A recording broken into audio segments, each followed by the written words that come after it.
Hey, what's up, you guys? Bloody Jacob here to bring you my weekly review of Showtime's Penny Dreadful. This week we've seen Season 3, Episode 7, which is called Ebb Tide. And, apologize for lateness of the review, but, I did work yesterday. I was just tired, so I watched the later airing of the episode. I watched the replay. And overall, I just thought it was a really, really good one. It really impressed me. That's something about Penny Dreadful. I can call it the highest quality series out there every week it's on, and yet it can still impress me. That says another thing about it. It says there's something really great about the show as a whole. This episode is another incredible one, especially with the twist at the end with Vanessa and Dracula, which I'll talk about when the time comes. But it had a lot of other great stuff in it. Dorian Gray, surprisingly, is as most interesting since ever. So his part of the episode is actually pretty enjoyable as well. And like I said, everything I wanted with Vanessa and Dracula, as well as Vanessa and Cadriana, was really good as well. And we got some really good scenes between Ethan and Sir Malcolm.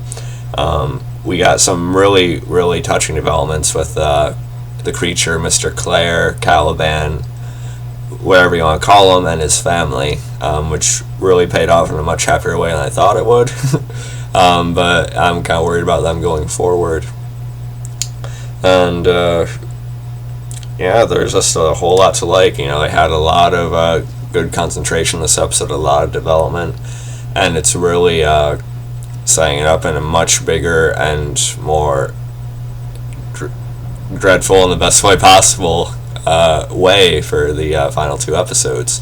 And next week is a 2-hour finale event, so we're getting the final two episodes all at once the same night. I'm worried that I actually have to work that night next week, but I'm not sure. But if I do, I'm definitely going to be watching the replay that night and giving my review out to you guys at least the next day, just like now. But 2-hour finale event, that's going to be amazing. I think we've all wanted an extended Penny Dreadful, and now we're getting 2 episodes back to back. That's going to be awesome. Can't wait to see how the story just breaks down and all hell gets let loose in these final 2. It's going to just be great, man. But now let's get into some of the specifics of the episode. We had some stuff going on with Lily. We see her in the opening scene. She approaches this woman who's mourning her daughter. And, it's really just her trying to recruit more and more women into her revolution of sorts, of superiority and mastery, which we've been seeing all season. Good acting here. Then we see she actually walks past a grave marked Sarah Croft. Of course, Brona Croft being who she originally was. So I don't know if her name is actually Sarah or if she actually had a daughter herself. I'm sure if it was her grave, it would have said Brona. But, it's interesting. It makes you think about another dynamic to what she's thinking in this mindset right now, maybe. But the Lily stuff, it just continued to be okay in this episode. It was probably the weakest part of it, I guess. But Dorian's actions made it more interesting than usual.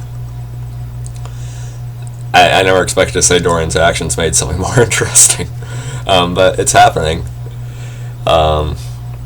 We also had Renfield. He was basically just really enticed and just trying to almost sample Vanessa for himself when he found her, still sleeping at the the exhibit after her night with Dr. Sweet. But of course, Dracula or Dr. Sweet arrives in time, and he grabs him by the throat and lifts him up, quite a few feet off the ground, and just tosses him down. I sort of just wish he would have killed Renfield there. Renfield's a little, he's just a little rat, From Dracula's perspective or Vanessa and Dr. Stewart's perspective, he's just a rat. But anyway, we get Dracula, waking Vanessa up. I guess I should call him Dr. Sweet, at least until the end of the episode. Because from Vanessa's perspective, he's still Dr. Sweet here. And, I did want to talk about something with Vanessa. I was complaining last week that I was a little bit frustrated with how unaware Vanessa was. So much to the point where she actually ends up sleeping with Dracula, the one who's trying to, get with her and doom her and different things of that nature. It was a little bit annoying that she's supposed to be this very aware and powerful being, but then she always gets so close to this type of stuff without realizing it. It makes her seem like more of a damsel in distress than I would like her to be. But at the same time, we've seen that she does have power over these things. We see that she can overcome them. And the idea is that maybe she's not as strong, her powers aren't as magnified when she's alone. She's in a very secluded and sort of isolated state right now. So maybe when Ethan and the others do come back, we'll see more of that, come to the forefront. We'll see her sort of unleash herself again and be able to, take him down. But we'll see. That's a little bit more debatable about how it's actually going to happen in the next 2 episodes. But we'll see how it goes. I'll talk more about that at the end of the review. We also got a great scene between Vanessa and the creature. I feel bad calling him the creature all the time, but do I call him Mr. Clare, Caliban? I guess I'll call him Mr. Clare since that's who Vanessa knows him as. But a really great and touching scene between the two of them. He visits her because he needs a friend. And their scenes together are always so well done, so well acted on the parts of Eva Green and Rory Kinnear. They really make for some of the biggest fan favorite scenes in the whole series. Just how well received all their scenes are together by the fans, and it's just really nice. And I really like their dialogue here again. It delivered. He asks her about his family. He sort of says what happened to him and his face is an accident. He's worried that they won't accept him, basically. And she sort of brings him back up about. She sort of encourages him, saying that the good in people will surprise us sometimes. And he asks her if she really believes that, and she says almost. I was happy that Vanessa's not quite that optimistic anyway. I know she's not, but she's a really good friend to everyone when she can be anyway, when she's in her right mind. I did like Vanessa bringing up that they actually knew each other beforehand. She brought up the institution, and he has no recollection, no memory of it. And when he's saying he doesn't remember their connection or working at the place, it just sort of bewilders her. It sort of makes her sort of puzzled.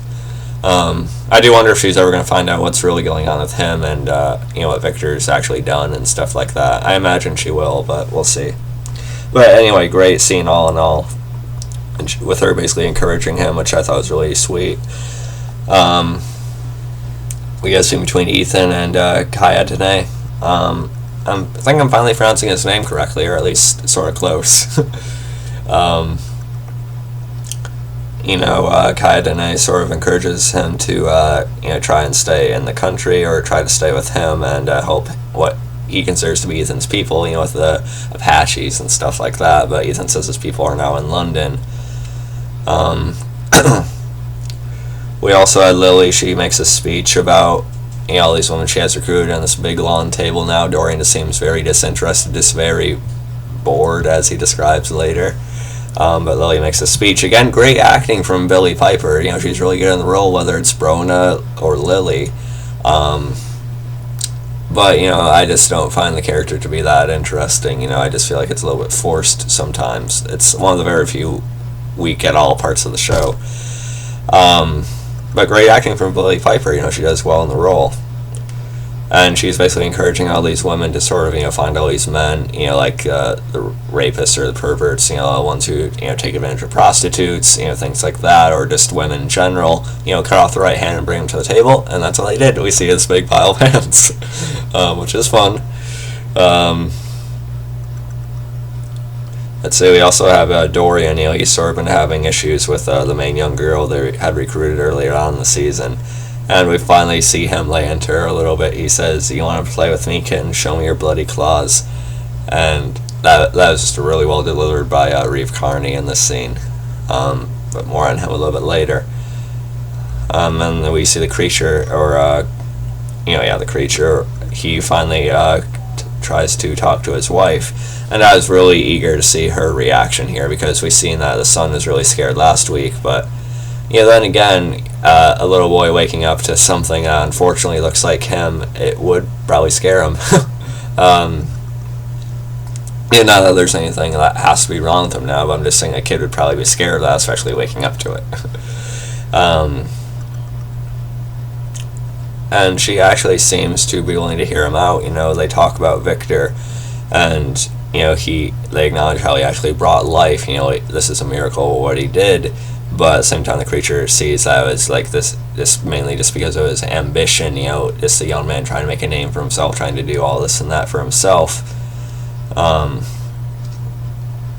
Then we didn't see the whole thing of him describing what happened to her, but we basically get the idea that he takes her through the whole process of everything that he went through, and he also talks about his own cruelty. He talks about hurting people that didn't deserve it, that was completely unjustified. Characters like Van Helsing, if you guys remember that short little appearance he had. She seems to accept him and recognize him as still being her husband, which is really sweet and touching. Then we see the creature again has to meet his son. His wife brings him in, and the kid is shocked at first, but then he actually comes around to it, and it looks like he's going to read to him, and we see him hug and embrace after the son touches his hand. It's really nice, and I'm really happy for the creature here. I'm just worried about what's going to happen to his family with all the shit going down in London. I'm worried about it. It'll be interesting to see what the creature does if he sees that Vanessa herself is in danger or something, though. I don't know. Maybe we'll see him lay into a few of these underlings. I don't know. But I'm worried about his wife and son long term for sure. Kayatane, he also reaches out to Vanessa and talks to her about how Ethan and Malcolm are coming. They're on their way. And she ain't sold out for a little bit longer, but then she also has these red vampire eyes, which is kind of surprising to see, and saying it's already too late. And then we have this, we also had another part of the vision of these underlings breaking into the Sir Malcolm's estate, and when Ethan and Vanessa just embrace again. So we'll see what happens with that. The vampire eyes, especially to me, were intriguing though, and it kind of plays into how this episode ends. We also see Renfield stop by Dr. Seward's, asking about what she is listening to in the files and such, and we finally see that Seward seems to be suspicious of him. How could she not be? Just Renfield's mannerisms were so awkward and off. I'm also wondering what's going to happen to Dr. Seward though. Alright, not too much longer here, guys. We also had Catriona. She visits Vanessa and they talk about the lore and the the history of Dracula and what the legend and myth is and stuff like that. And we've, which is some really good dialogue between the two. I can't remember all the information that was put out there, but there was some really good exchanges and conversation about these vampires. And we found out that Dracula can actually be killed in his human form, but as in human form it sounds a lot more dangerous. I'm curious as to what that looks like. And Vanessa finally realizes that it is in fact Sweet, after finding out from Catriona that Dracula wouldn't directly go after her, he tried to seduce her and such. So Vanessa realizes it's Sweet, and she takes this gun with her to go talk to him. We also have this actually really good scene between Dorian and Lily. Dorian sort of ends up undermining and mocking Lily's revolution that she has here, saying he's lived through many revolutions and he's seen them all, that they just end up being disappointing, and right now he's just bored with Lily. Again, I actually really like Dorian here. I'm surprised. And he actually ends up luring her into a trap by Dr. Frankenstein, Victor, and Victor, puts her out with some chloroform, most likely, and they actually get her into a lab. And, of course, she's really resisting. She doesn't want to be turned back into a prim and proper woman, but they all see that's best for her. From different perspectives, of course, but they all agree on that. Victor, Dorian, and, Dr. Jekyll. Which is actually, some really good scenes. I liked them a lot. And it's good to see that Dorian's interacting with some of our other main characters again. I'm curious to see where he's going to go long term as well now. And we also get a really good scene between Ethan and Malcolm. We get this even stronger sense of almost a father-son connection between the two. Sir Malcolm talks about there's still this kindness left in Ethan because he didn't pull the trigger on his father. Ethan thanks him for doing it for him, from preventing him from committing that crime, for doing that, for not letting that be in his mind as a person. And Ethan says he found, he never knew this type of feeling or kindness before he met, Vanessa and Malcolm himself. and he says he found grace with the two of them. And it was just a really, really well done scene between the two, and I really think Malcolm is almost seeing him as a second son at this point, which really means a lot to him, I'm sure. And then, of course, the main part of the episode, Vanessa does confront Dracula, and we see that he's just there waiting. You know, he probably knows that Vanessa found out about him, and we get this really, almost really emotional scene between the two. You know, Vanessa sort of is just a wreck, you know, because she knows Dracula came into his life and made himself out to be this, lover of her and just genuine person that cares for her. And then it turns out he's Dracula, someone who's responsible for quite a bit of stuff ever since season 1 started and before. Everything that happened with Mina. I like how she brought Mina again. That was a good tie back. Again, great acting from Eva Green here, as well as Christian, who plays Dracula. And Dracula tries to convince her that he's never lied to her. You know, he does have this admiration for the broken things, these animals and such, and that he does genuinely love her, and he doesn't just want her for himself, but he also wants her to be who she truly is, this darkness within her that we've seen, ever since season 1 and such. And Vanessa actually ends up, some people say surrendering, but she actually ends up accepting, and she puts her neck out and Dracula bites her. And that's how it ends. And some people were a little bit pissed off that Vanessa surrendered there, but some people also have the idea that it's also a ploy by her, to somehow set Dracula up. Going a little bit far to actually be bitten herself. I'm not sure what kind of effect that's going to have on her. Is she going to be sort of a vampire at this point? I honestly won't be opposed, because I just always thought Eva Green would make a great vampire. But I'm curious to see what's going to happen with her character. But I do think this scene is more so her accepting her darkest part of herself as to what she truly is. And that's an interesting development for the character. And I don't think Vanessa is gone forever. I don't think she's just going to be purely evil now and just try and kill Ethan and all the others and that's it. I think this is some kind of bigger plan on her end as well. But yeah, really cool dark twist at the end there. I didn't think that was actually going to happen, whichever way it's going. So I really enjoyed seeing that.